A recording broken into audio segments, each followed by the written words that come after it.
এখন যদি বলা ফেসবুক হারাম, না।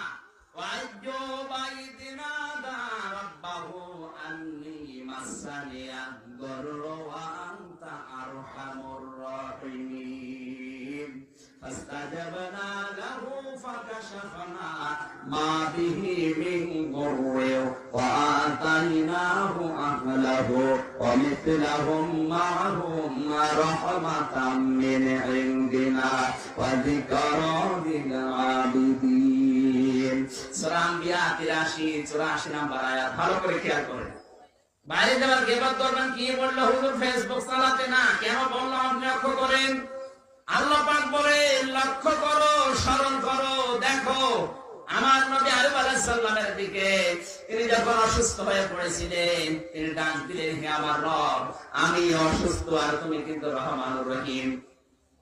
তিনি বলেননি আল্লাহ তুমি আমার রোগ ভালো বানিয়ে দাও না। তিনি এমন কায়দা করে কথা বললেন, আল্লাহ আমি কিন্তু অসুস্থ আর তুমি রহমানুর রহিম। তিনি বলতে পারতেন না আল্লাহ তুমি আমার রোগ ভালো বানিয়ে দাও, পারতেন না? এমন কায়দায় আল্লাহকে কথা বলেছেন, আমার আল্লাহ শুনতে বাধ্য। আল্লাহ পাক বলেন ফাস্তাজাবনা লাহু, আমি আইয়ুবের ডাকে সাড়া দিলাম, তার মানে তাকে লাইক দিলাম। ফাকাশাফনা, তার ওইটা আমি দূর করে দিলাম কষ্টটা, তার মানে কি তার ওই কষ্টটা আমি শেয়ার করে সরিয়ে দিয়েছি।